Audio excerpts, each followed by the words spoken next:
Meus irmãos, a paz do Senhor Jesus a todos. Queridos, estão confundindo dois versículos da Bíblia que são comumente citados em várias pregações em nosso país. E os textos são Atos capítulo 1 e o versículo 8 e Romanos capítulo 1, versículo 16. Nos dois textos existe a palavra poder. A palavra poder, utilizada por Lucas em Atos 1:8, é diferente da palavra poder, utilizada por Paulo em Romanos capítulo 1, versículo 16. Pastor, mas a palavra poder não é a mesma? Sim, a palavra poder é a mesma, mas o significado semântico é diferente. Em Atos capítulo 1, versículo 8, quando Lucas usa a palavra poder, ele usa exatamente a expressão que nós aprendemos como dinamite. Exatamente. Foi o poder que o Espírito Santo trouxe sobre os seus discípulos para que eles invadissem o mundo numa explosão espiritual, exatamente porque era o início da arrancada poderosa da igreja. E o texto é claro: poder para ser testemunha, poder para avançar.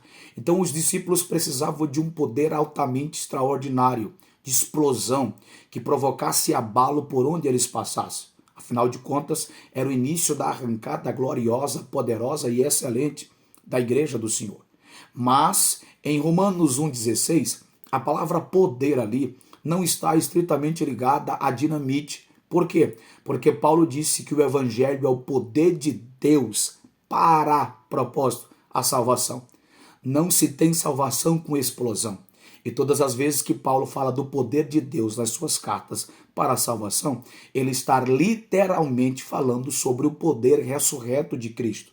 Portanto, quando Paulo diz que o poder de Deus, que o evangelho é o poder de Deus para a salvação de todo aquele que crê, ele está literalmente falando do poder ressurreto de Cristo, que muda caráter, que muda visão, que não faz a pessoa se adequar, mas a pessoa ser transformada pelo poder oriundo da sua ressurreição.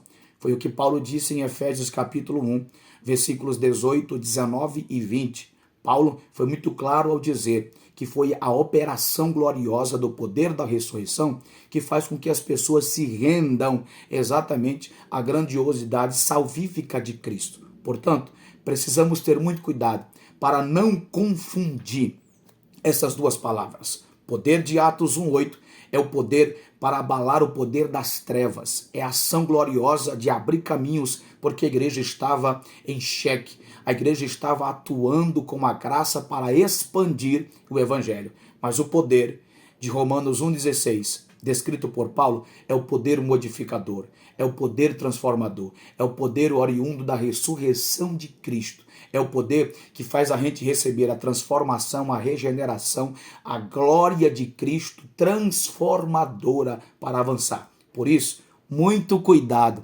Aqueles que estão dizendo que o evangelho do amor, eles chamam pessoas para perto, mas eles não denunciam seus pecados. Não, querido, isso é uma inverdade. O evangelho do amor que muitos estão pregando é o evangelho da transformação. O Cristo que ama, ou o amor que ama, é o amor que denuncia. A Bíblia diz em Marcos 10, 21, que quando Jesus olhou para o jovem rico, ele o amou. Mas logo em seguida, o olhar profundo e o amor expressivo também faz uma denúncia. Falta-te uma coisa. Evangelho é mudança. Evangelho é transformação. Evangelho mexe com o nosso caráter. Evangelho não nos adequa. Evangelho nos transforma. Evangelho nos eleva. Evangelho nos faz como caminhar na rota da mudança, do arrependimento, da transformação.